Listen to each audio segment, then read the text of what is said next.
ഈശോ മിശിഹായ്ക്ക് സ്തുതിയായിരിക്കട്ടെ. ഞാൻ മാണിപ്പറമ്പിലച്ചൻ. ലത്തീൻ വേദപാഠകം സാധാരണകാലം 2-ാം ഞായർ. യോഹന്നാന്റെ സുവിശേഷം 1-ാമത്തെ അധ്യായം 35 മുതൽ 42 വരെയുള്ള തിരുവചനങ്ങളാണ്. സ്നാപക യോഹന്നാന്റെ ശിഷ്യന്മാർ സ്നാപകന്റെ കൂടെ നിൽക്കുന്നു. ജോർദാനക്കരെ യേശു നടന്നു പോകുന്നത് സ്നാപക യോഹന്നാൻ കാണുന്നു. യേശുവിനെ ചൂണ്ടി തൻ്റെ ശിഷ്യന്മാരോട് സ്നാപക യോഹന്നാൻ പറയാണ്, ഇതാ ദൈവത്തിൻ്റെ കുഞ്ഞാട്. അപ്പോൾ ആ 2 ശിഷ്യന്മാർ, അതിലൊരാൾ അന്ത്രയോസാണ്, മറ്റേ ശിഷ്യൻ എന്നാണ് പറയണേ. 13-ാമത്തെ അധ്യായം തുടങ്ങി, യോഹന്നാൻ്റെ സുവിശേഷത്തിൽ 13-ാമത്തെ അധ്യായം തുടങ്ങി യേശു സ്നേഹിച്ച ശിഷ്യൻ അല്ലെങ്കിൽ യേശുവിന് പ്രിയപ്പെട്ട ശിഷ്യൻ എന്ന് പറയും. 13-ാമത്തെ അധ്യായം വരെ മറ്റേ ശിഷ്യൻ എന്നാണ് പറയുക. നമ്മൾ മനസ്സിലാക്കുന്നത് മറ്റ് സഭയിലെ അംഗങ്ങൾ യോഹന്നാനെ വിളിച്ചിരുന്നതാണ് മറ്റേ ശിഷ്യൻ. യോഹന്നാൻ്റെ സഭയിലെ അംഗങ്ങൾ വിളിച്ചിരുന്നതാണ് യേശു സ്നേഹിച്ച ശിഷ്യൻ. അപ്പോൾ ഈ 2 പേര് യേശുവിനെ അനുഗമിക്കുകയാണ്. അപ്പോൾ തൻ്റെ പിന്നാലെ 2 പേര് വരുന്നത് കണ്ട് അല്ലെങ്കിൽ അത് സെൻസ് ചെയ്തിട്ട് യേശു തിരിഞ്ഞ് അവരോട് ചോദിച്ചു, നിങ്ങൾ എന്ത് അന്വേഷിക്കുന്നു? അപ്പോൾ അവർ ചോദിക്കുകയാണ്, റബ്ബി, അങ്ങ് എവിടെയാണ് താമസിക്കുന്നത്? എവിടെയാണ് പാർക്കുന്നത്? റബ്ബി, അങ്ങ് എവിടെയാണ് പാർക്കുന്നത്? നമുക്ക് ഈ റബ്ബി എന്ന ആ അഭിസംബോധന, അത് യോഹന്നാന്റെ സുവിശേഷത്തിൽ വരുന്ന ചില രംഗങ്ങളൊന്ന് പരിശോധിക്കാം. റബ്ബി എന്ന് പറഞ്ഞാൽ രവി, നമ്മുടെ നാട്ടിൽ രവി എന്ന് പറയുന്നത് റംബാൻ, വലിയവൻ, മഹാൻ, അങ്ങനെയെല്ലാം അർത്ഥമുള്ള ഒരു വാക്കാണ്. ബഹുമാന സൂചകമായിട്ട് ഉപയോഗിക്കുന്ന വാക്കാണ് റബ്ബി. അപ്പോൾ യേശുവിനോടുള്ള ബഹുമാനം, ആദരവ് എല്ലാം കാണിക്കുന്ന വാക്കാണ് റബ്ബി. പക്ഷേ ഈ റബ്ബി എന്ന വാക്കുമായിട്ട് യേശുവിനെ സമീപിക്കുന്ന ഓരോ രംഗത്തും നമ്മൾ കാണുന്ന ഒരു സവിശേഷ സംഗതിയുണ്ട്. ഇപ്പോൾ 1:49 റബ്ബി, അങ്ങ് ദൈവപുത്രനാണ് എന്ന് നഥാനയേൽ പറഞ്ഞു. അങ്ങനെ പറഞ്ഞപ്പോൾ യേശു പറഞ്ഞു, മനുഷ്യപുത്രൻ്റെ മേലെ മാലാഖമാർ ഇറങ്ങുന്നതും കയറുന്നതും നീ കാണും. നീ ഇതിനേക്കാൾ വലിയ കാര്യങ്ങൾ കാണും. അതിനേക്കാൾ വലിയ കാര്യങ്ങൾ എന്ന് പറഞ്ഞിട്ട് പിന്നീട് 2ാമത് വരുന്ന അനുഭവം എന്ന് പറയുന്നത് കാനായിലെ കല്യാണമാണ്. അപ്പോൾ നമുക്ക് വിശദാംശം എനിക്ക് പോകേണ്ട കാര്യമില്ല. ദൈവപുത്രനാണ് റബ്ബി, അങ്ങ് ദൈവപുത്രനാണെന്ന് പറഞ്ഞപ്പോൾ ഞാൻ റബ്ബി മാത്രമല്ല, ദൈവപുത്രൻ മാത്രമല്ല, മനുഷ്യപുത്രനും കൂടിയാണ് എന്നാണ് യേശു വെളിപ്പെടുത്തുന്നത്. മനുഷ്യപുത്രൻ എന്ന് പറഞ്ഞാൽ നമ്മൾ എസെക്കിയേലിന്റെ പുസ്തകത്തിലെല്ലാം കാണാം മനുഷ്യൻ്റെ മകൻ എന്ന അർത്ഥത്തിൽ. അതേസമയം ദാനിയേലിന്റെ ഗ്രന്ഥത്തിൽ ഈ മനുഷ്യപുത്രൻ സ്വർഗത്തിലാണ്. അപ്പോൾ സ്വർഗവും ഭൂമിയും കവിഞ്ഞ് കിടക്കുന്നത് ഏത് വ്യക്തിയാണോ ആ ആളാണ് മനുഷ്യപുത്രൻ. സ്വർഗവും ഭൂമിയും കവിഞ്ഞ് കിടക്കുന്നത്, അതായത് ദൈവവും മനുഷ്യനുമായ ആള് എന്നാണ് അതിൻ്റെ അർത്ഥം മനുഷ്യപുത്രൻ. വിശദാംശങ്ങളിലേക്ക് പോകാതെ നമ്മൾ പറയുകയാണ്. അപ്പോൾ റബ്ബി, ദൈവപുത്രൻ, അത് രണ്ടും പോരാ യേശുവിനെ മനസ്സിലാക്കാൻ. മനുഷ്യപുത്രൻ എന്നുള്ള ആ ശീർഷകം കൂടി വേണമെന്ന് നഥാനിയേലിനോട് യേശു പറയാണ്. റബ്ബി എന്ന വാക്കുമായിട്ട് സമീപിച്ചവനോട് പറയാണ്, നീ എന്നെ ദൈവപുത്രൻ എന്ന് വിളിച്ചു, റബ്ബി എന്ന് വിളിച്ചു, അത് പോരാ, ഞാൻ മനുഷ്യപുത്രനും കൂടിയാണ്, ദൈവവും മനുഷ്യനും ആയിട്ടുള്ള ഏക വ്യക്തിയാണ് ഞാൻ എന്നാണ് യേശു നഥാനിയേലിനോട് പറയുന്നത്. 3-ാമത്തെ അധ്യായത്തിൽ 2-ാമത്തെ വാക്യം, നിക്കോദെമസ്, റബ്ബി, അങ്ങ് ദൈവത്തിൽ നിന്ന് വന്നവനായതുകൊണ്ടാണ് ഈ വക കാര്യങ്ങൾ, ഈ അത്ഭുതങ്ങളൊക്കെ ചെയ്യാൻ കഴിയുന്നത് എന്ന് പറയുന്നുണ്ട്. 3-ാമത്തെ അധ്യായത്തിലാണ്. അപ്പോൾ കാനായിലെ കല്യാണം കഴിഞ്ഞു, അവിടെ അത്ഭുതം ചെയ്തു. പിന്നെ 2-ാമത്തെ അധ്യായത്തിൽ നമ്മൾ കാണുന്നത് യേശു ജെറുസലേം ദേവാലയത്തിൽ പോയി ദേവാലയം ശുദ്ധീകരിച്ചു. അപ്പോൾ ഇതെല്ലാം കഴിഞ്ഞിട്ടാണ് ഈ നിക്കോദെമസ് വരുന്നത്. അപ്പോൾ നിക്കോദെമസ് പറയാണ്, റബ്ബി, അങ്ങ് ദൈവപുത്രനാണ്, അങ്ങ് ദൈവത്തിൽ നിന്ന് വന്നവനായതുകൊണ്ടാണ് ഈ അടയാളങ്ങൾ, അത്ഭുതങ്ങൾ ചെയ്യാൻ കഴിയുന്നത്. കർത്താവ് അവനോട് പറഞ്ഞു, you have to be born anothen. നീ പുതുതായി ജനിക്കുന്നില്ലെങ്കിൽ, അനോഥൻ എന്ന വാക്ക് ഗ്രീക്കിൽ, you have to be born anothen, ഞാനത് അനോഥൻ എന്ന വാക്ക് ഉപയോഗിച്ചത് ഗ്രീക്കിലാണ്. അനോഥൻ എന്ന വാക്കിന് എഗെയിൻ എന്ന അർത്ഥമുണ്ട്, എഗെയിൻ, വീണ്ടും. എബാവ് എന്നർത്ഥമുണ്ട്, ഉന്നതം. അപ്പോൾ യേശു അത് ഉപയോഗിച്ചത് ഒരല്പം വീണ്ടും എന്നർത്ഥം ഉദ്ദേശിക്കാം, അല്ലെങ്കിൽ ഉന്നതം എന്ന് ഉദ്ദേശിക്കാം. അപ്പോൾ അതുകൊണ്ടാണ് പലപ്പോഴും നമ്മൾ തർജ്ജമ ചെയ്യുന്നത് പുതുജനനം, നീ പുതുതായിട്ട് ജനിക്കണം, പുതുതായിട്ട് ജനിക്കണം. അപ്പോൾ നീ പുതുതായിട്ട് ജനിക്കുന്നില്ലെങ്കിൽ, അല്ലെങ്കിൽ ആ അനോഥൻ തർജ്ജമ ചെയ്യാൻ പ്രയാസമുള്ളതുകൊണ്ടാണ് ഞാൻ അത് തന്നെ ഉപയോഗിക്കുന്നത്. നീ ഇല്ലേ അനോഥൻ, ഒരു ജനനം കൂടി വേണം നിനക്ക്. ഒരു ജനനം കൂടി ഇല്ലെങ്കിൽ നിനക്ക് ദൈവരാജ്യം കാണാനോ ദൈവരാജ്യത്തിൽ പ്രവേശിക്കാനോ കഴിയില്ല. യോഹന്നാൻ 3:3-3:5. അപ്പോൾ ഈ അത്ഭുതങ്ങൾ കണ്ടതുകൊണ്ട് വിശേഷമില്ലെന്നാണ് കർത്താവ് പറയണേ. അടയാളങ്ങൾ കണ്ടതുകൊണ്ട് വിശേഷമില്ല. നീ ജനിക്കണം, പുതുതായി ജനിക്കണം. നിക്കോദെമസ് അതിനെ വീണ്ടും ജനിക്കണം എന്ന അർത്ഥത്തിലാണ് മനസ്സിലാക്കിയത്. വീണ്ടും ജനിക്കുക, അനോഥൻ എന്ന വാക്കിൻ്റെ ഒരു അർത്ഥം അതാണ്. കർത്താവ് പറഞ്ഞ അല്ലല്ല, അതല്ല ഞാൻ ഉദ്ദേശിച്ചത്. നീ ആത്മാവിലും വെള്ളത്തിലും വീണ്ടും ജനിക്കണം. ആത്മാവ് എന്നതിനുള്ള പര്യായ പദമാണ് ഉന്നതം. നീ ഉന്നതത്തിൽ നിന്ന് വീണ്ടും ജനിക്കണം. ആ ഉന്നതത്തിൽ നിന്നുള്ള ജനനമാണ് മാമോദിസ. ഞാൻ ഇന്നലെ ഈ മാമോദിസ ജനനമാണെന്ന് പറഞ്ഞപ്പോൾ ചില പെന്തക്കോസ്ത് ദൈവസഭക്കാർ പറഞ്ഞു ഇത് പാഷാണ്ഡതയാണെന്ന് പറയണേ. യേശുവിൻ്റെ വചനം അവർക്ക് പാഷാണ്ഡതയാണ്. മാമോദിസ എന്ന് പറയുന്നത് പുതുജനനമാണ്, അത് ഉന്നതത്തിൽ നിന്ന് ജനനമാണ് എന്ന് യേശു പഠിപ്പിച്ചിട്ടുണ്ട്. യോഹന്നാൻ 3:3-3:5. പക്ഷേ ആ പുതുജനനമല്ല, മാമോദിസ പുതുജനനമല്ലെന്നാണ് അവർ പറഞ്ഞ് പഠിപ്പിക്കണേ. അവർക്കിനി എന്താണാവും നമുക്ക് അറിഞ്ഞുകൂടാ. എനിവേ, ഞാൻ പറഞ്ഞു വന്നത്, ഈ റബ്ബി അങ്ങ് ദൈവത്തിൽ നിന്ന് വന്നവനായത് കൊണ്ടാണ് അത്ഭുതങ്ങൾ ചെയ്യാൻ കഴിയുന്നത് എന്ന് പറഞ്ഞ നിക്കോദെമസിനോട് പറഞ്ഞു, അതിലൊരു തിരുത്ത് വേണം. എന്താണ്? ഒന്ന്, ഈ ദൈവത്തിൽ നിന്ന് വന്ന റബ്ബിയാണ് എന്ന് മാത്രം നീ കരുതിയാൽ കാര്യമില്ല. മാത്രമല്ല, അടയാളങ്ങളും അത്ഭുതങ്ങളും കണ്ടതുകൊണ്ട് വിശ്വസിച്ചിട്ടും വിശേഷമില്ല. 2-ാമത്തെ അധ്യായത്തിൽ തന്നെ അത് പറഞ്ഞിട്ടുണ്ട്. 2-ാമത്തെ അധ്യായം 24-25 വാക്യങ്ങൾ യോഹന്നാന്റെ സുവിശേഷം. അവൻ യെരൂശലേമിലായിരിക്കുമ്പോൾ പ്രവർത്തിച്ച അടയാളങ്ങൾ കണ്ട് വളരെ പേർ അവനെ വിശ്വസിച്ചു. അവനാകട്ടെ അവരെ വിശ്വസിച്ചില്ല. അതായത് അടയാളങ്ങളും അത്ഭുതങ്ങളും കണ്ടതിന്റെ പേരിൽ യേശുവിൽ വിശ്വസിക്കുന്നവരെ യേശു വിശ്വസിക്കുന്നില്ല. ഈ ഫിലിപ്പൈൻസിൽ ഇതുണ്ടല്ലോ, എന്താണ്, മിറക്കിൾ ക്രൂസൈഡ്, അത്ഭുതങ്ങൾ കൊണ്ടൊരു കുരിശുയുദ്ധം എന്ന് പറഞ്ഞിട്ട് മറ്റു തുടങ്ങിയിട്ടുണ്ടായിരുന്നു. ഈ കത്തോലിസം വിട്ടുപോയവരുടെ ഒരു ശുശ്രൂഷയാണ് മിറക്കിൾ ക്രൂസൈഡ്, അത്ഭുതങ്ങൾ കൊണ്ടൊരു കുരിശുയുദ്ധം.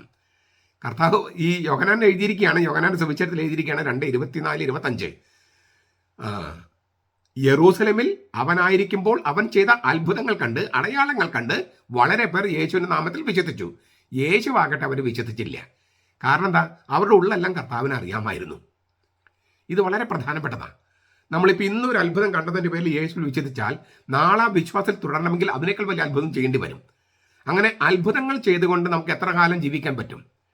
ഇപ്പം നമ്മുടെ നാട്ടിലെ കരിസ്മാറ്റിക് പ്രസ്ഥാനങ്ങൾ ഒരുപാട് ഗുണങ്ങളുണ്ട്, പക്ഷെ വലിയ ദോഷമുണ്ട്. വലിയ ദോഷം എന്താണ്? ഈ സഹനം, കുരിശ്, കർത്താവിനെ അനുഗമിക്കൽ, കർത്താവിന് ശിഷ്യത്വം, ഈ വക കാര്യങ്ങളൊക്കെ തമസ്കരിക്കുന്ന തരത്തിൽ അത്ഭുതങ്ങൾ, രോഗശാന്തികൾ, തകർച്ചയിൽ നിന്നുള്ള വളർച്ച, ഈ വക കാര്യങ്ങൾക്ക് മുൻതൂക്കം കൊടുക്കുന്നു. അങ്ങനെ മുൻതൂക്കം കൊടുക്കുന്നതിന് കാരണം എന്താണ്? ജനങ്ങൾക്കത് മതി. ആളുകൾ ധ്യാനകേന്ദ്രത്തിൽ വരണമെങ്കിൽ ഈ കാര്യങ്ങൾ വേണം. അപ്പം ജനങ്ങളുടെ ആവശ്യത്തിനനുസരിച്ച് തുള്ളിപ്പോകുന്ന നേതൃത്വം, അത് വരുത്തി വയ്ക്കുന്ന വിന വളരെ വലുതാണ്. കർത്താവ് അത്ഭുതങ്ങൾ കൊണ്ടല്ല രക്ഷിച്ചത്. അവൻ സഹനവും മരണവും എത്ര പ്രാവശ്യമാണ് മനുഷ്യപുത്രൻ സഹിക്കണം, മരിക്കണം എന്ന് പറയണേ. അത് അന്നത്തെ ശിഷ്യന്മാർക്ക് മനസ്സിലായില്ലേ? നമുക്കും മനസ്സിലാകുന്നില്ല. പത്രോസ് തിരിഞ്ഞ് ദൈവം കനിയട്ടെ, നിനക്കത് സംഭവിക്കാതിരിക്കട്ടെ എന്ന് പറഞ്ഞു. നമ്മൾ തന്നെ ദൈവത്തെ കർത്താവിനോട് പറയണേ, സഹനം വേണ്ട, മരണം വേണ്ട, പ്രശ്നങ്ങൾ വേണ്ട, തകർച്ച വേണ്ട, രോഗം വേണ്ട. നമുക്ക് വേണ്ടത് ഇല്ലേ, സുഖലോലുപമായിട്ടുള്ളൊരു ജീവിതം മതി, പ്രശ്നങ്ങളില്ലാത്തൊരു ജീവിതം മതി. അപ്പോൾ നമ്മൾ കർത്താവിനെ തിരിച്ചറിയാതെ വരികയാണ്. നമുക്ക് ഈ ഉന്നതത്തിൽ നിന്ന് ജനനമില്ല. അതുകൊണ്ടാണ് റബ്ബി അങ്ങ് ദൈവത്തിൽ നിന്ന് വന്നവനായത് കൊണ്ടാണ് ഈ അത്ഭുതങ്ങളൊക്കെ ചെയ്യുന്നത് എന്ന് പറഞ്ഞപ്പോൾ അവനോട് നിക്കോദെമസിന്റെ കർത്താവ് പറയാണ്, നീ ഉന്നതത്തിൽ നിന്ന് ആത്മാവിനാൽ വീണ്ടും ജനിക്കുന്നില്ലെങ്കിൽ, പുതുതായി ജനിക്കുന്നില്ലെങ്കിൽ സ്വർഗരാജ്യം കാണുകയോ അവൻ പ്രവേശിക്കുകയില്ല. ഈ ബോൺ അഗെയിൻ ക്രിസ്ത്യൻസ് എന്ന് പറഞ്ഞൊരു വിഭാഗമുണ്ട്. അവർ ഈ നിക്കോദെമസിന്റെ ആളുകളാണ്. അതായത് അനോഥൻ എന്ന വാക്കിന്റെ എഗെയിൻ എന്ന അർത്ഥമാണ് നിക്കോദെമസ് മനസ്സിലാക്കിയത്. കർത്താവ് ഉദ്ദേശിച്ചത് എബവ് എന്ന അർത്ഥമാണ്, ഉന്നതം എന്ന അർത്ഥമാണ് യേശു ഉദ്ദേശിച്ചത്. പക്ഷേ നിക്കോദെമസ് മനസ്സിലാക്കിയത് എഗെയിൻ എന്നാണ്. അങ്ങനെ ബോൺ അഗെയിൻ ക്രിസ്ത്യൻസ് നിക്കോദെമസിന്റെ ആളുകളാണ്, യേശു ക്രിസ്തുവിന്റെ ആളുകളല്ല. അവര് നിക്കോദെമസ് കർത്താവ് മരിച്ചപ്പോൾ അതുവരെ രഹസ്യമായിട്ട് കർത്താവിനെ അനുഗമിച്ചിരുന്നവൻ പരസ്യമായിട്ട് വന്നു. ഇതുപോലെ ബോൺ അഗെയിൻ ക്രിസ്ത്യൻസ് രഹസ്യ ശിഷ്യന്മാരാണ് നിക്കോദെമസിനെ പോലെ. അവരിനി പരസ്യ ശിഷ്യന്മാരായിട്ട് വരണം, യേശുവിൻ്റെ കത്തോലിക്ക സഭയിലേക്ക് വരണം. പോട്ടെ. ഇനി 3:26 റബ്ബി, ജോർദാന്റെ അക്കരെ നിന്റെ കൂടെ ഉണ്ടായിരുന്നവൻ ഇപ്പോൾ സ്നാനം നൽകുന്നു എന്ന് സ്നാപകന്റെ ശിഷ്യന്മാർ തന്നെ പരാതിപ്പെട്ടു. അപ്പോൾ യേശുവും സ്നാപകനും തമ്മിലുള്ള ബന്ധം എന്തെന്ന് അവിടെ വിശദീകരിക്കുന്നുണ്ട്. എന്താണ് ബന്ധം? ഈ ബെസ്റ്റ് മാൻ എന്ന് പറഞ്ഞിട്ടൊരു ഒരു ഒരു കഥാപാത്രമുണ്ട്. നമ്മളിപ്പോഴൊക്കെ യൂറോപ്പിലെ കല്യാണങ്ങൾക്ക് ഇപ്പോഴും കാണാം. അതായത് മണവാളനെയും മണവാട്ടിയെയും കൂട്ടിമുട്ടിപ്പിക്കുന്ന അല്ലെങ്കിൽ കൂടിക്കാഴ്ച, കല്യാണത്തിൻ്റെ കാര്യങ്ങളൊക്കെ അറേഞ്ച് ചെയ്യുന്നത് ഈ ബെസ്റ്റ് മാൻ. അപ്പോൾ ഈ മണവാളൻ്റെ സ്നേഹിതൻ എന്നാണ് അറിയപ്പെടുക. സ്നാപകൻ പറയാണ് മണവാട്ടിയുള്ളവനാണ് മണവാളൻ, അതായത് യേശുക്രിസ്തുവാണ് മണവാളൻ, കാരണം അവനാണ് മണവാട്ടിയുള്ളത്, ഞാൻ അവൻ്റെ സ്നേഹിതനാണ്. മണവാളനെയും മണവാട്ടിയും കൂട്ടിമുട്ടിക്കുക എന്നുള്ള അവരെ ഒന്നിപ്പിക്കുക എന്നുള്ള ദൗത്യം മാത്രമേ എനിക്കുള്ളൂ. ഞാൻ കുറയണം, അവൻ വളരണം. കാരണം മണവാട്ടിയുള്ളവൻ ആണ് മണവാളൻ. ഞാൻ മണവാളനോ അല്ല, മണവാളൻ്റെ സ്നേഹിതൻ മാത്രമാണ്. അവൻ മണവാളനെ കാണാനായിട്ടുള്ള സാഹചര്യങ്ങൾ ഒരുക്കലാണ് എൻ്റെ ദൗത്യം. അപ്പോൾ ഈ റബ്ബി, യോർദാന്റെ അക്കരെ നിന്റെ കൂടെ ഉണ്ടായിരുന്നവൻ ഇപ്പൊ സ്നാനം കൊടുത്തു തുടങ്ങി എന്നുള്ള പരാതി മറ്റു വന്നവരോടാണ് പറയുന്നത്. അപ്പോൾ ആ സന്ദർഭം, റബ്ബി എന്നുള്ള വാക്ക് ഉപയോഗിച്ച സന്ദർഭം ഉപയോഗിച്ചിട്ട് ഈ യേശുവും സ്നാപകൻ തമ്മിലുള്ള ബന്ധം അവതരിപ്പിക്കുകയാണ് ഈ സുവിശേഷകൻ. 4-ാമത്തെ അധ്യായത്തില് ഈ ശിഷ്യന്മാർ റബ്ബി ഭക്ഷണം കഴിച്ചാലും എന്ന് പറയാണ്. ശിഷ്യന്മാർ ഭക്ഷണം വാങ്ങിക്കാൻ പോയിരിക്കുകയായിരുന്നു യേശു സമരക്കാര സ്ത്രീയുമായിട്ട് സംസാരിച്ചപ്പോൾ. എന്നിട്ട് അവർ ഭക്ഷണവുമായിട്ട് വന്നു കഴിഞ്ഞപ്പോൾ റബ്ബി ഭക്ഷണം കഴിച്ചാലും. അപ്പോൾ യേശു അതിന് തിരുത്ത് പറയാണ്, ഈ നിങ്ങൾ അറിയാത്തൊരു ഭക്ഷണം എനിക്കുണ്ട്. എന്താണ്? എൻ്റെ പിതാവിൻ്റെ ഇഷ്ടം നിറവേറ്റുന്നതാണ് എൻ്റെ ശരിക്കുള്ള ഭക്ഷണം. അപ്പോൾ റബ്ബി ഭക്ഷണം കഴിച്ചാലെന്ന് പറഞ്ഞാൽ ഈ ഭൗതികമായ ഭക്ഷണം അതൊക്കെ യേശു കഴിച്ചിട്ടുണ്ട്. പക്ഷെ ആ സന്ദർഭത്തിൽ പറയുക, അതല്ല ശരിയായ എൻ്റെ ഭക്ഷണം. ശരിയായ ഭക്ഷണം എൻ്റെ പിതാവിൻ്റെ ഇഷ്ടം നിറവേറ്റലാണ്. അപ്പോൾ റബ്ബി എന്ന് വിളിച്ച് റബ്ബി ഭക്ഷണം കഴിച്ചാലും എന്ന് പറഞ്ഞപ്പോൾ അവിടെ യഥാർത്ഥ ആഹാരം എന്താണ്, യഥാർത്ഥ ഭക്ഷണം എന്താണ് എന്ന ഒരു മതബോധനം കൊടുക്കാൻ കർത്താവ് ആ സന്ദർഭം ഉപയോഗപ്പെടുത്തുകയാണ്. 6-ാമത്തെ അധ്യായത്തിൽ ഈ 5 അപ്പം കൊണ്ട് 5000 പേരൊക്കെ തീറ്റിപ്പൊറ്റിയതിന് ശേഷമുള്ള രംഗമാണ്. റബ്ബി അങ്ങ് എപ്പോൾ ഇവിടെ എത്തി എന്ന് ചോദിച്ചുകൊണ്ട് നശ്വരമായ അപ്പം തേടി വരികയാണ്. അപ്പം അവരോട് കർത്താവ് പറയാണ്, നിങ്ങൾ അനശ്വരമായ അപ്പം തേടുക. നശ്വരമായ അപ്പത്തിന് വേണ്ടി ഇതുപോലെ നടക്കേണ്ട കാര്യമില്ല. അത് നമ്മൾ അധ്വാനിച്ചുണ്ടാക്കണം. പക്ഷേ അനശ്വരമായ അപ്പം, സ്വർഗത്തിൽ നിന്ന് വരുന്ന അപ്പം, അത് തേടുക. അതായത് എന്ന് പറഞ്ഞാൽ നമ്മൾ മാനുഷിക മാതാപിതാക്കളും ജനിക്കുമ്പോൾ ആദാമിൻ്റെ വംശാവലിയിലാണ് ജനിക്കുന്നത്. ഇപ്പം നമ്മുടെ അപ്പൻ, അപ്പൂപ്പൻ, മുത്തച്ഛൻ അങ്ങനെ പോയി കഴിഞ്ഞാൽ ആ വംശാവലി ആദാമിലേക്ക് എത്തും. അത് ഒരു മാനുഷിക വംശാവലി. അങ്ങനെ മാനുഷികമായിട്ടുള്ള വംശാവലി ജനിക്കുന്ന എല്ലാവർക്കും നശ്വരമായ അപ്പം വേണം. പക്ഷെ അത് പോരാ. അവസാനത്തെ ആദാം, ആദ്യത്തെ മനുഷ്യൻ, അവസാനത്തെ ആദാം ദൈവ മനുഷ്യനായ ആളാണ്. അതായത് ആൽഫയും ഒമേഗയുമായവൻ, അങ്ങനെ ആയവൻ, തുടക്കത്തിലും അവസാനത്തിൽ നിൽക്കുന്നവൻ. ആ അവസാനത്തിൽ നിൽക്കുന്നവൻ മധ്യത്തിലേക്ക് വന്നു. സമയത്തിൻ്റെയും കാലത്തിൻ്റെയും അവസാനത്തിൽ നിൽക്കുന്നവൻ, അല്ലെങ്കിൽ കാലത്തിന് പുറത്ത് നിൽക്കുന്നവൻ, സമയത്തിന് അതീതനായവൻ സമയത്തിനുള്ളിലേക്ക് വന്നു. അവൻ അവസാനത്തെ മനുഷ്യനാണ്. എസ്കാത്തോസ് ആദാം എന്നാണ് പൗലോസ് ഉപയോഗിക്കുന്ന വാക്ക്. അതിന് ഭാവിയുടെ മനുഷ്യൻ, മാതൃകാ മനുഷ്യൻ, എല്ലാം തികഞ്ഞ മനുഷ്യൻ, അങ്ങനെയൊക്കെ അർത്ഥമുണ്ട്.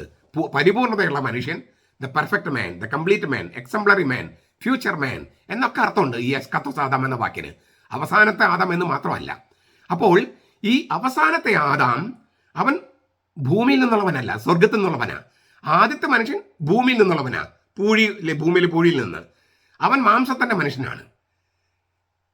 അപ്പോൾ ആദ്യത്തെ മനുഷ്യൻ താഴെ നിന്നുള്ളവനാണ്, ഭൂമിയിൽ നിന്നുള്ളവനാണ്, മാംസത്തിന്റെ മനുഷ്യനാണ്. 1 Corinthians 15:45-48 ഞാൻ ഈ പറയണേ. അവസാനത്തെ മനുഷ്യൻ സ്വർഗത്തിൽ നിന്നാണ്, ആത്മാവിന്റെ മനുഷ്യനാണ്, ഉന്നതത്തിൽ നിന്നാണ്. നമ്മൾ ഈ ആദ്യത്തെ ആദാവുമായിട്ടുള്ള ആ കെട്ട് പൊട്ടിച്ച്, ആ വംശാവലി പൊട്ടിച്ച് കളഞ്ഞ് പുതിയൊരു വംശാവലി, അത് അവസാനത്തെ ആദാമായിട്ട് കൂട്ടിക്കെട്ടുകയാണ്. തന്നെ സ്വീകരിച്ചവർക്ക്, തൻ്റെ നാമത്തിൽ തുടർന്നും വിശ്വസിക്കുന്നവർക്ക് ദൈവമക്കളാകാൻ കഴിവ് നൽകി. അവർ ജനിച്ചത് മാംസത്തിൽ നിന്നോ, പുരുഷന്റെ ഇച്ഛയിൽ നിന്നോ, രക്തത്തിൽ നിന്നോ, മാംസത്തിൽ നിന്നോ, പുരുഷന്റെ തീരുമാനത്തിൽ നിന്നോ അല്ല, ദൈവത്തിൽ അത്രേ. യോഹന്നാൻ 1:12-13. അപ്പൊ നമുക്ക് ഒരു പുതിയ വംശാവലി കിട്ടുകയാണ്. നാം ദൈവത്തിന് ജനിക്കുകയാണ്. തന്നെ സ്വീകരിച്ചവർക്ക്, തന്റെ നാമത്തിൽ തുടർന്നും വിശ്വസിച്ചു കൊണ്ടിരിക്കുന്നവർക്ക് അവൻ ദൈവമക്കളാകാൻ കഴിവ് നൽകി. അവർ ജനിച്ചത് രക്തത്തിൽ നിന്നോ മാംസേച്ഛയിൽ നിന്നോ പുരുഷന്റെ ഹിതത്തിൽ നിന്നോ ഇച്ഛയിൽ നിന്നോ അല്ല, ദൈവത്തിൽ നിന്നത്രേ. നമ്മൾ ദൈവത്തിൽ ജനിക്കുകയാണ്. അതാണ് മാമോദിസ. അതോടെ നമുക്കൊരു പുതിയ വംശാവലി കിട്ടുകയാണ്. എന്താണ്? വിശ്വാസം. ആ വിശ്വാസം വഴി നമ്മൾ ഈ അവസാനത്തെ മനുഷ്യനുമായിട്ട് കൂട്ടിക്കെട്ടിയിരിക്കുകയാണ്. അപ്പൊ ഈ യേശുവിന്റെ വംശാവലി പിളർന്നു മാറുന്നത് പോലെ, നമ്മുടെ വംശാവലി പിളർന്നു മാറുകയാണ്. മാമോദിസായില് നമ്മൾ അവസാനത്തെ ആദാമായിട്ട് കൂട്ടിക്കെട്ടുകയാണ്. ഇതൊരു വലിയ വെല്ലുവിളിയാണ്. ആദ്യത്തെ ആദാം നമ്മൾ പിടിച്ചു വലിക്കുന്നു, അവസാനത്തെ ആദാം കൂട്ടിക്കെട്ടിയിരിക്കുന്നു. അപ്പം ചിലപ്പോൾ അങ്ങോട്ടും ഇങ്ങോട്ടും അതാണ് യുദ്ധം, അതാണ് ഈ പോരാട്ടം, നമ്മിൽ നടക്കുന്ന അന്തസംഘർഷം. ഈ അന്തസംഘർഷം ആവശ്യമാണ്, വെല്ലുവിളിയാണത്. ഈ അവസാനത്തെ ആദാമിനോട് കൂട്ടിക്കെട്ടിയിരിക്കുന്നതുകൊണ്ട് സ്വർഗത്തിൽ നിന്നുള്ള അപ്പം നമുക്ക് വേണം, അനശ്വരമായ അപ്പം നമുക്ക് വേണം. അതാണ് വിശുദ്ധ കുർബാന. അതിനാൽ നശ്വരമായ അപ്പത്തിന് വേണ്ടി മാത്രം അധ്വാനിക്കാതെ ഈ അവസാനത്തെ മനുഷ്യൻ നൽകുന്ന അനശ്വരമായ അപ്പം, സ്വർഗത്തിന് അപ്പത്തിന് വേണ്ടി നിങ്ങൾ അധ്വാനിക്കുക. റബ്ബി അങ്ങ് എപ്പോൾ ഇവിടെ എത്തി? അപ്പൊ നശ്വരമായ അപ്പം തേടിയിട്ടാണല്ലോ നിങ്ങൾ വന്നത്, 5 അപ്പം കൊണ്ട് 5000 പേരെ തീറ്റിപ്പറ്റിയത്. ആ അപ്പത്തിന് വേണ്ടി നിങ്ങൾ ഇതുപോലെ തീർച്ചയായിട്ടും അധ്വാനിച്ചുണ്ടാക്കണം. പക്ഷേ അതിന് നിങ്ങൾ എൻ്റെ അടുത്ത് വരികയല്ല വേണ്ടത്. എൻ്റെ അടുത്ത് വരുന്നത് അനശ്വരമായ അപ്പം കഴിക്കാനാണ്, സ്വർഗത്തു നിന്നുള്ള അപ്പം കഴിക്കാനാണ്. അത് ഞാൻ തന്നെയാണ്. എന്നെ തേടുക, അല്ലാതെ ഈ നശ്വരമായ അപ്പത്തിന് വേണ്ടി മാത്രം അധ്വാനിക്കാതെ മനുഷ്യപത്രം നൽകുന്ന അനശ്വരമായ അപ്പത്തിന് വേണ്ടി, സ്വർഗത്തിനുള്ള അപ്പത്തിന് വേണ്ടി അത് ഞാൻ തന്നെയാണ്, എൻ്റെ ജീവൻ തന്നെയാണ്, അതിനു വേണ്ടി നിങ്ങൾ അന്വേഷിക്കുക എന്ന് പറഞ്ഞ് അവർ തിരുത്തുകയാണ്. അപ്പൊ റബ്ബി എന്നാണ് അവിടെയും പറഞ്ഞത്. 9-ാമത്തെ അധ്യായത്തില് റബ്ബി ഇവൻ അന്ധനായി ജനിച്ചത് ആരുടെ പാപനിമിത്തമാണ്? ഇവന്റെ പാപനിമിത്തമോ ഇവന്റെ മാതാപിതാക്കളുടെ പാപനിമിത്തമോ? അപ്പോൾ കർത്താവ് പറയാണ്, അതൊന്നും അല്ല അതിന്റെ കാര്യം. ഇവന്റെ പാപമോ ഇവന്റെ മാതാപിതാക്കൾ പാപം മൂലമോ അല്ല അവൻ അന്ധനായി ജനിച്ചത്, മറിച്ച് ദൈവം പ്രകാശമാണെന്നും ദൈവം മനുഷ്യനായി വന്ന യേശു ലോകത്തിന്റെ പ്രകാശമാണെന്നും ആ ദൈവത്തിന്റെ പ്രവൃത്തി ഇവനിലൂടെ പ്രകടമാകാൻ വേണ്ടിയാണ് അവൻ അന്ധനായി ജനിച്ചതെന്നുമാണ് അവിടെ യേശു വ്യാഖ്യാനിക്കുന്നത്. അപ്പോൾ റബ്ബി ആരുടെ പാപനിമിത്തമാണ് എന്ന് ചോദിച്ചപ്പോൾ അവർക്ക് ഒരു തിരുത്തൽ കർത്താവ് കൊടുക്കുകയാണ്. ഇതിനു മുമ്പ് നമ്മളെല്ലാം കണ്ടിടത്തും റബ്ബി എന്ന് വിളിച്ചു വരുന്ന ആ സന്ദർഭത്തിൽ കർത്താവ് എന്തെങ്കിലും കൂട്ടിച്ചേർക്കുകയോ എന്തെങ്കിലും തിരുത്തുകയോ ചെയ്യുന്നു. 11-ാമത്തെ അധ്യായത്തില് റബ്ബി യഹൂദർ തന്നെ കല്ലെറിയാൻ ശ്രമിച്ചിട്ടും ലാസറിനെ കാണാൻ യഹൂദായിക്ക് പോകുന്നത് എന്തിന് എന്ന് ശിഷ്യന്മാരെ ശങ്ക പ്രകടിപ്പിക്കുന്നുണ്ട്. റബ്ബി യഹൂദർ തന്നെ കല്ലെറിയാൻ ശ്രമിച്ചു, എന്നിട്ട് ലാസറിനെ കാണാൻ വേണ്ടി യഹൂദായിലേക്ക് പോകുകയാണോ? അപ്പോൾ യേശു പറയാണ്, ഇല്ലേ, അത് ഞാനാണ് പുനരുത്ഥാനവും ജീവനും. അതായത് പുതിയ മനുഷ്യവംശം മരണത്തിൽ അവസാനിക്കുന്നതാണ് പഴയ മനുഷ്യവംശം, പുനരുത്ഥാനത്തിൽ അവസാനിക്കുന്നതാണ് പുതിയ മനുഷ്യവംശം. ആ പുതിയ മനുഷ്യവംശം ഞാനാണെന്നും ഞാനാണ് പുനരുത്ഥാനവും ജീവനുമെന്നും വ്യക്തമാക്കേണ്ടതിന്, തെളിയിക്കേണ്ടതിന് നമ്മളവിടെ പോകണം, ലാസറിനെ ഉയർപ്പിക്കണം. കണ്ടോ, റബ്ബി യഹൂദർ തന്നെ കല്ലെറിയാൻ ശ്രമിച്ചിട്ട് നീ അവിടെ പോകുന്നുവോ? പോകണം. എന്തിനാ പോകുന്നത്? ഒരു തിരുത്ത് കൊടുക്കുകയാണ്. പുതിയ മനുഷ്യവംശം ഞാനാണ് അതിന്റെ ആരംഭകൻ. അത് പുനരുത്ഥാനത്തിലും ജീവനിലും അവസാനിക്കുന്നതാണ് പുതിയ മനുഷ്യവംശം. പഴയ മനുഷ്യവംശം മരണത്തിൽ അവസാനിക്കുന്നതാണ്. അപ്പൊ പഴയ മനുഷ്യവംശത്തിൽ ജനിച്ചവര് പുതിയ മനുഷ്യവംശത്തിനോട് കൂട്ടിച്ചേർത്തപ്പെട്ടാലേ ഈ പുനരുത്ഥാനത്തിലേക്കും ഉത്ഥാനത്തിലേക്കും ജീവനിലേക്കും പ്രവേശിക്കാൻ കഴിയൂ. അത് ആ പുതിയ മനുഷ്യവംശത്തിന്റെ സ്ഥാപകൻ, ആരംഭകൻ യേശുക്രിസ്തുവാണ്. ആണെന്നുള്ള കാര്യം തെളിയിക്കാൻ യഹൂദയിലേക്ക് പോകണം, ലാസറിനെ ഉയർപ്പിക്കണം. അതൊരു തെളിവാണ്. മരണത്തിന്റെ മേലിൽ തനിക്ക് അധികാരമുണ്ടെന്ന് തെളിയിക്കുന്ന ഒരു അടയാളമാണ്. അപ്പൊ അത് കാണിക്കാൻ വേണ്ടി പോകേണ്ടതുണ്ട് എന്ന് പറയാണ്. അവിടെയും തിരുത്തുകയാണ്.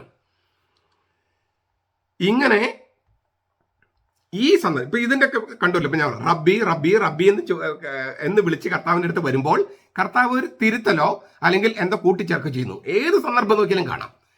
അതിന്റെ വെളിച്ചത്തിൽ നമ്മളിപ്പോ ഇവിടെ റബ്ബി അങ്ങ് എവിടെയാണ് പാർക്കുന്നത് എന്ന് ചോദിച്ചതിന് കർത്താവ് കൊടുക്കുന്ന മറുപടിയാണ് എന്താണ്? വന്ന് കാണുക, വരിക, കാണുക, വരിക. കർത്താവിനെ സമീപിക്കുക എന്ന് പറഞ്ഞാൽ കർത്താവിന് സമർപ്പിക്കുക എന്നാണ് അർത്ഥം. ശരിക്കും യോഹന്നാന്റെ സുവിശേഷത്തില് കർത്താവിലേക്ക് വരിക അല്ലെങ്കിൽ കർത്താവിനെ സമീപിക്കുക എന്ന് പറഞ്ഞാൽ കർത്താവിനെ സമർപ്പിക്കുക എന്നർത്ഥം. ആ സമർപ്പണം എങ്ങനെയാണ്? കണ്ടുകൊണ്ട് വരിക, കാണുക. കാണുക. കാണുക എന്ന് പറഞ്ഞാൽ വിശ്വസിക്കുക എന്നാണ് അവിടെ അർത്ഥം. അതായത് യേശു കാണുന്ന പോലെ കാണുന്നതാണ് വിശ്വാസം. യേശു കാണുന്നത് പോലെ കാണുക. അപ്പോൾ നിങ്ങൾ വരിക, നിങ്ങളെ തന്നെ സമർപ്പിക്കുക, എന്നിട്ട് ഞാൻ കാണുന്ന പോലെ കാണുക. അപ്പോൾ ഈ ഞാൻ കാണുന്ന പോലെ കാണുമ്പോൾ ദൈവം എവിടെയാണ് പാർക്കുന്നതെന്ന് നിങ്ങൾ തിരിച്ചറിയും. ഞാൻ കാണുന്നത് പോലെ കാണുന്നതാണ് വിശ്വാസം. ഞാൻ കാണുന്ന പോലെ കാണുമ്പോൾ ഞാൻ എവിടെയാണ് പാർക്കുന്നതെന്നും ദൈവം എവിടെയാണ് പാർക്കുന്നതെന്നും നിങ്ങൾ തിരിച്ചറിയും. യേശുവിന്റെ കണ്ണിലൂടെ കാണാൻ പഠിക്കുക, ദൈവത്തിന്റെ കണ്ണിലൂടെ കാണാൻ പഠിക്കുക. ഇതിനെയാണ് വിശ്വാസം എന്ന് പറയണേ. വരിക, കാണുക എന്ന് പറഞ്ഞാൽ വിശ്വസിക്കുക, സമർപ്പിക്കുക എന്നാണ് അർത്ഥം. വിശ്വസിക്കുക, സമർപ്പിക്കുക. ഞാൻ ഉദാഹരണം പറയാം. സഭാപിതാക്കന്മാരൊക്കെ പറഞ്ഞത് ഈ വിശ്വാസം നമ്മളെ മാലാഖമാരെ പോലെ ആക്കുന്ന. മാലാഖമാർക്ക് കനമില്ല, അവർക്കിങ്ങനെ പറക്കാൻ പറ്റും. അതായത് വിശ്വാസം നമ്മളെ മുകളിലേക്ക് കൊണ്ടുപോകും. നമുക്ക് തൂക്കം വരുന്നത് എങ്ങനെയാണ്? ഗുരുത്വാകർഷണം അല്ലേ തൂക്കം വരുന്നത്. ഈ ആധ്യാത്മികമായി തൂക്കം വരുന്നത് എങ്ങനെയാണ്? ഈ ലോകത്തിലേക്ക് നമ്മൾ പിടിച്ചു വലിക്കുന്ന ഒരുപാട് ഗുരുത്വാകർഷണ വള്ളികൾ, ഗുരുത്വാകർഷണ കമ്പികൾ നമ്മൾ കീഴ്പോട്ട് തക്കുകയാണ്. എനിക്ക് 100 കൊല്ലം ജീവിക്കണം, ഒരു മോഹം. ആ മോഹം നമ്മൾ ഈ ഭൂമിയിലേക്ക് പിടിച്ചു വലിക്കുന്നു. എനിക്ക് ധാരാളം പണം വേണം, ജീവിക്കുന്നതിനേക്കാളും 5 തലമുറയ്ക്ക് വേണ്ട പണം. എന്തിനാ 5 തലമുറയ്ക്കുള്ള പണം? നമ്മുടെ ഒരു തലമുറയ്ക്കുള്ള പണം നമ്മുടെ കയ്യിൽ പോരെ? മക്കളുടെ തലമുറയ്ക്കുള്ള പണം അവർ കണ്ടെത്തില്ലേ? എന്തിനാ 5 തലമുറയ്ക്കുള്ള പണം എൻ്റെ കയ്യിൽ? എന്തിനാ? എനിക്ക് ഒരു തലമുറയല്ലേ ഉള്ളൂ. അപ്പോൾ അതുപോലെ ഓരോ മോഹങ്ങൾ വേണം, സ്വപ്നങ്ങൾ വേണം, വലിയ സ്വപ്നങ്ങൾ വേണം. എങ്കിലും ചിലപ്പോൾ അത് ദുർമോഹങ്ങളായിട്ട് മാറും. ദുർമോഹം ഗർഭം ധരിച്ച് പാപത്തെ പ്രസവിക്കും. അങ്ങനെയാണ് യാക്കോബ് പറഞ്ഞിരിക്കുന്നത്. പാപം വളർച്ചയെത്തുമ്പോൾ മരണത്തെയും. ചുരുക്കത്തിൽ മോഹം വേണം, ദുർമോഹം വേണ്ട. മോഹം വേണം, അതിമോഹം വേണ്ട. ഇത് ഇങ്ങനെയുള്ള ദുർമോഹങ്ങൾ നമ്മളിങ്ങനെ പിടിച്ചു വലിക്കുകയാണ് ഭൂമിയിലേക്ക്. ഈ വള്ളിക്കെട്ടുകൾ, ഈ പിടിച്ചു വലിക്കുന്ന വള്ളികളും സ്ട്രിങ്സ് ഉണ്ടല്ലോ, കമ്പികളൊക്കെ നമ്മൾ മുറുക്കുക. എന്നിട്ട് ഒരു ഉയർന്ന ഭ്രമണപഥത്തിലേക്ക് പോകുക, ദൈവത്തിന്റെ ഭ്രമണപഥത്തിലേക്ക് പോകുക. എന്നിട്ട് നോക്കുമ്പോൾ നമ്മൾ കാണുന്ന പോലെ ആയിരിക്കും, ഭൂമിയിൽ നിന്ന് കാണുന്ന പോലെ ആയിരിക്കില്ലല്ലോ. നമുക്ക് ശാസ്ത്രം തന്നെ നോക്കുക. ഭൂമിയിൽ നോക്കിയാൽ സൂര്യൻ അസ്തമിക്കുന്നു, ഉദിക്കുന്നു. നമ്മൾ കുറെ ഉയർന്നു പോയി കഴിഞ്ഞാലോ, അപ്പോഴാണ് മനസ്സിലാക്കേണ്ടത് ഭൂമി പരന്നതല്ല, ഉരുണ്ടതാണ്. സൂര്യൻ ഉദിക്കുന്നില്ല, അസ്തമിക്കുന്നില്ല. രണ്ടും വാസ്തവമാണ്. ഭൂമിയിലുള്ളവർക്ക് സൂര്യൻ ഉദിക്കുന്നുണ്ട്, അസ്തമിക്കുന്നുണ്ട്, അല്ലെങ്കിൽ നമുക്ക് ഓക്സിജൻ കിട്ടില്ല. അതേസമയം ഉയർന്നു പോകുന്ന ഒരു ഭ്രമണപഥത്തിൽ നോക്കിയാലോ സൂര്യൻ ഉദിക്കുന്നില്ല, അസ്തമിക്കുന്നില്ല. അപ്പോൾ നമ്മൾ ഭൂമിയിലായിരിക്കണം തീർച്ചയായിട്ടും. പക്ഷെ അത് മാത്രം പോരാ. അപ്പൊ നമുക്ക് നശ്വരമായ കണ്ണുകൾ കൊണ്ട് മാത്രമേ കാണാൻ പറ്റൂ. ഒരു ഉയർന്ന ഭ്രമണപഥത്തിലേക്ക് പോകുമ്പോൾ ദൈവം കാണുന്ന പോലെ കാണാം. അപ്പൊ യാഥാർത്ഥ്യത്തെ മറ്റൊരു വീക്ഷണകോണിലൂടെ കാണാം.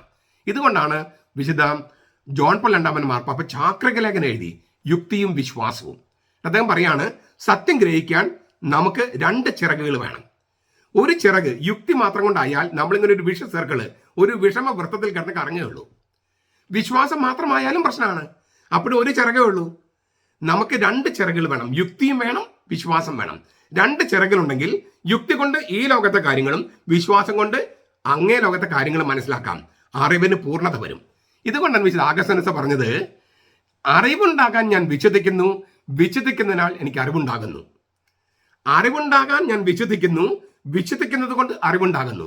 2 അറിവുകൾ, അറിവുണ്ട്, വിശ്വാസമുണ്ട്. അപ്പോൾ അറിവിന്റെ പൂർണ്ണത വരുന്നു.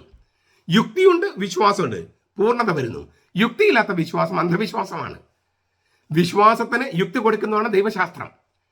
ചുരുക്കത്തില് ഈ റബ്ബി എന്ന് പറഞ്ഞ് വിളിച്ചു വരുന്ന ഓരോ സന്ദർഭത്തിലും യേശു ഒരു കാര്യം കൂട്ടിച്ചേർക്കുകയോ അല്ലെങ്കിൽ ഒരു തിരുത്തൽ കൊടുത്ത് അതിലൂടെ ഒരു മതബോധനം സൃഷ്ടിക്കുകയാണ്. തിരുത്തൽ കൊണ്ടൊരു മതബോധനം. റബ്ബി എന്ന വാക്ക് വരുന്ന എല്ലാ ഘട്ടങ്ങളിലും കർത്താവ് എന്തെങ്കിലും കൂട്ടിച്ചേർത്ത് ഈ റബ്ബി എന്ന വാക്ക് പോരാ, അതിനേക്കാളും ഇല്ലേ, അതിൽ നിന്നും അടുത്തൊരു സ്റ്റെപ്പിലേക്ക് കടക്കണമെന്ന് പറഞ്ഞുകൊണ്ട് കർത്താവ് ഒരു മതബോധനം സൃഷ്ടിക്കുകയാണ്. അങ്ങനെയുള്ള സംഗതിയാണ് നമ്മൾ ഈ 1-ാമത്തെ അധ്യായത്തിൽ കാണുന്നത്. റബ്ബി എന്ന വാക്കിന് അർത്ഥം മാത്രമാണ് ഞാൻ സൂചിപ്പിച്ചത് കേട്ടോ. മറ്റു കാര്യങ്ങൾ മുമ്പ് ചർച്ച ചെയ്യാൻ നമുക്ക് നേരമില്ല. അപ്പോൾ യേശുവിനെ നമ്മൾ സമീപിക്കുന്നത് നമ്മൾ പല വാക്കുകൾ ഉപയോഗിച്ചിട്ടാണ് യേശുവിനെ സമീപിക്കുക. അങ്ങനെ സമീപിക്കുമ്പോഴൊക്കെ അവന് നമ്മളോട് ചില കാര്യങ്ങൾ പറയാനുണ്ടാവും, ചിലത് കൂട്ടിച്ചേർക്കാനുണ്ടാവും, ചിലത് തിരുത്താനുണ്ടാവും. അതിലൂടെ അവന്റെ രഹസ്യം കുറച്ചുകൂടി വെളിപ്പെടുത്താൻ അവൻ ആഗ്രഹിക്കുന്നു.